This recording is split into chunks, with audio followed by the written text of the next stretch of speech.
자, 그러면요. 여기서 제가 서블릿을 만들 건데, 서블릿은 자바 리소스의 소스 폴더 안에 넣어야죠. 왜냐면 자바 클래스니까, 자바 객체이니까 이 소스 안에서 만들 겁니다. 그럼 여기서 소스에서 우클릭, 마우스하기 깜빡이죠. 뉴, 한 다음에 클래스 파일을 하나 만들 건데요. 패키지는 서블릿이라고 해주세요.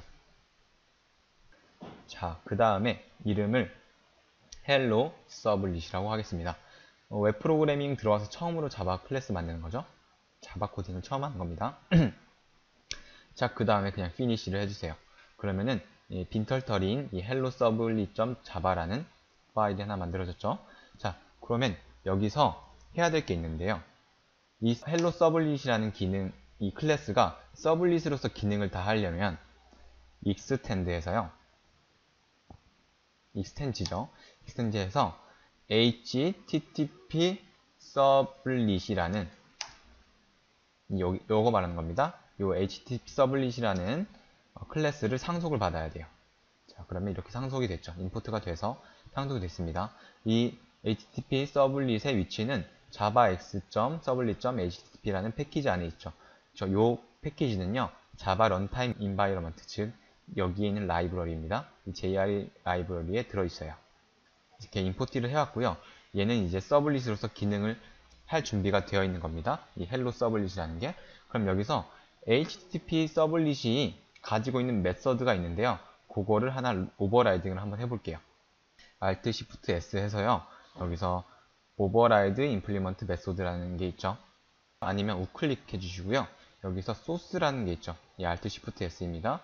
여기서 보시면은 override 또는 implement method라는 게 있죠. 그러니까 override 또는 implement 할 메소드를 여기서 고를 수가 있습니다. 얘를 치려고 하면은 너무 힘드니까 이런 식으로 클릭을 해서 override를 바로 할 수 있는데요. 여기 보시면 서비스가 두 개가 있죠. 서비스가 두 개가 있는데 이 노란 서비스입니다. 밑에 거 하시면 안 돼요. 노란 서비스를 클릭을 해주시고요. OK를 하면은 이 HTTP 서블릿이 가지고 있는 서비스라는 메서드를 오버라이드 하게 되는 겁니다. 자, 근데 HTTP 서블릿이 가지고 있는 이 서비스라는 메서드는 사실 빈털터리입니다. 빈털터리. 그래서 사실상 뭐 아무것도 구현이 되어 있지 않기 때문에 내가 이걸 지워주시고요. 이 안에서 내가 이 서블릿이 해야 될 일을 여기서 정의를 해주면 됩니다. 자, 근데 보시면 이 서비스라는 메서드는 파라미터로 두 개의 인자를 받죠. HTTP 서블릿 리퀘스트와 HTTP 서블릿 리스폰스라는 객체 두 개를 받아줍니다. 자, 그러면 여기 이름을 제가 좀 보기 편하게 리퀘스트라고 적을게요. 좀 늘려서 엔터 한번 칠까요? 네, 엔터 한번 쳐서 자, 두 번째 파라미터는 리스폰스라고 정의해 주겠습니다. 리퀘스트는 HTTP 서블릿 리퀘스트라는 클래스 타입이고 리스폰스는 HTTP 서블릿 리스폰스라는 타입이죠. 자, 그러면은 우리가 이 안에서 이 파라미터들을 사용을 할 수 있잖아요, 현재. 자, 보시면 여기서 코드를 좀 적을게요. 스트링의 name은 request.getParameter라는 메서드가 있습니다. 파라미터. 이 메서드는요, 파라미터로 스트링 하나를 받는데요. 여기 name을 적어줍니다. 그러니까 request라는 객체가 가지고 있는 getParameter라는 함수를 사용했는데 여기에 파라미터로서 name을 넣어준 겁니다. 그러면은 이 request가 가지고 있는 파라미터 정보 중에서 name에 해당하는 것을 여기에 넣어줍니다. 자, 눈치 빠르신 분들은 벌써 느끼셨을 수도 있는데요. 제가 아까 전에 hello라는 경로로 요청을 하는데 name이라는 변수에 장동혁이라는 이름을 담았다고 그랬잖아요. 요거를 서블릿을 쓰려면 이런 식으로 리퀘스트가 요청이라는 뜻이잖아요. 그러니까 요청 정보가 이 리퀘스트 객체에 꽉 차 넣어져 있습니다. 자, 그때 getParameter라는 함수로서 이 name이라는 값을 여기서 똑같이 사용하면요.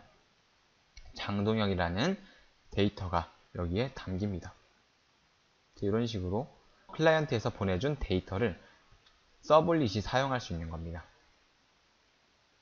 이해되시나요? 자, 그러면 여기서 response.setInput set content type이라는 게 있습니다. Shift S에서 자동 완성시킬게요.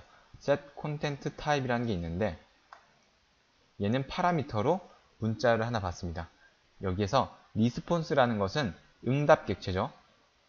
그러니까 우리가 서블릿이 클라이언트한테 동적 컨텐츠를 만들어서 뿌려준다고 그랬잖아요. 보내준다고 그랬잖아요. 그때 이 리스폰스 객체를 활용을 하면 돼요. 여기에서 리스폰스에 set content type이라는 메서드가 있고요. 여기서 텍스트 html이라고 써주십니다.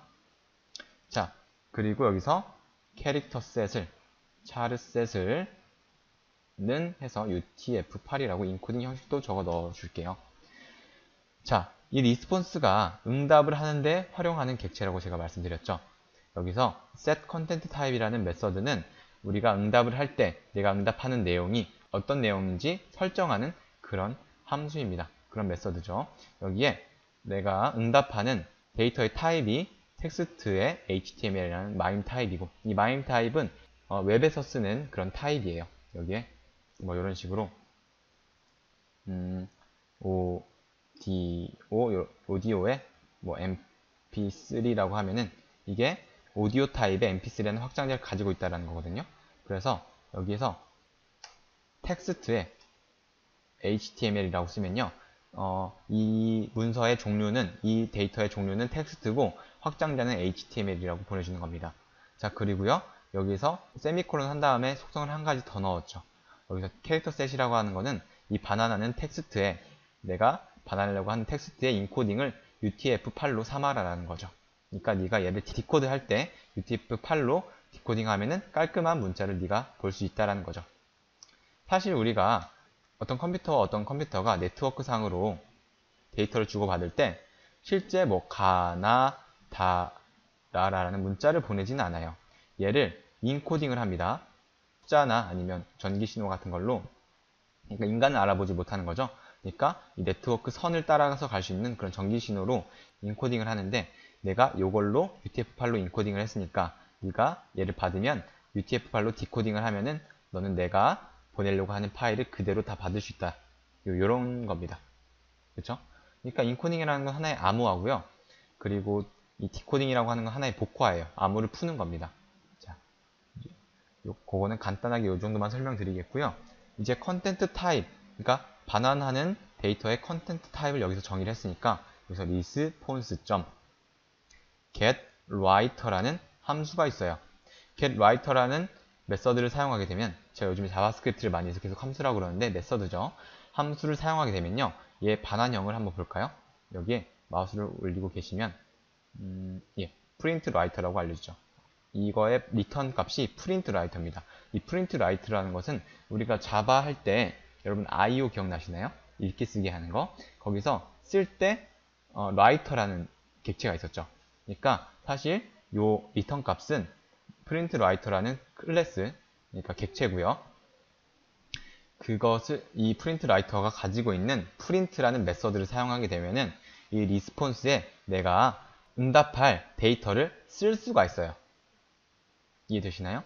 이 리스폰스라는 객체를 통해서 우리는 응답을 할 건데 그때 응답할 내용을 써줘야 되잖아요. 그때 response.getWriter 해서 .print 하면은 print라는 메서드를 사용하면은 여기에 이 리스폰스에 내가 반환할 그 응답할 데이터를 집어넣어 줄 수가 있다는 겁니다. 여기에 파라미터로서요.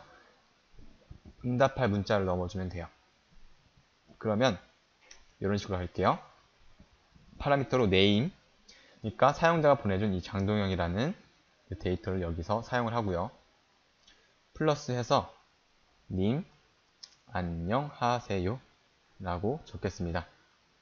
그러니까 요러요러한 파일이요. 요러요러한 데이터가 HTML로 만들어져서 브라우저로 응답을 해주면 그 브라우저가 이 HTML을 회독해서 이제 사용자에게, 즉 유저에게 뿌려주는 겁니다. 이게 무슨 HTML이냐 라고 생각하실 수 있는데요. 좀 이따가 제가 그 부분을 더 설명드릴게요. 그렇다면 여기서 중요한 부분은 다른 게 아니라요. 사실 name님.안녕하세요라고 하는 그런 HTML 파일이 존재했나요? 이미 존재하고 있나요? 이 웹 컨텐트 밑에. 이 웹 컨텐트 밑에는 hello.html이라는 파일밖에 없어요. 그러니까 뭐 name님.안녕하세요라는 정보를 가지고 있는 HTML은 없죠. 즉 이게 무슨 말이냐면요. 서버가 요청을 받으면 이 name이라는 값을 받으면서 요청을 받으면요. 이 데이터를 활용을 해서 그때그때 바로바로 HTML에 저장될 데이터를 생산을 하는 겁니다. 생산을 하는 게 누구죠? 이 서비스라는 메서드고 이 서비스가 누구 거죠?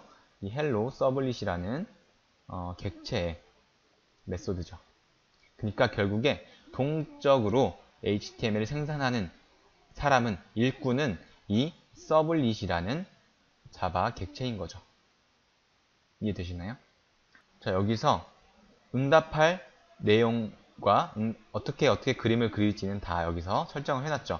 자, 그러면은 우리가 이 hello라는 요청을 하면서 name의 장동형이라는 값을 담아서 요청을 하면은 그거를 어디에서 받아야 될 거잖아요. 그쵸? 그러니까 이 요청이 들어왔을 때 이 hello 서블릿이라는 일꾼에게 일을 시킬 중간 일꾼이 필요합니다. 왜냐면 이 안에서 hello로 요청을 받겠다라는 내용이 아예 없잖아요. 이 서블릿 내부에. 그래서 그 역할을 해줄 사람이 필요해요. 자, 그게 바로 웹 컨텐트 밑에 있는 webinf라는 폴더에 있는 web.xml입니다. web.xml 굉장히 중요해요.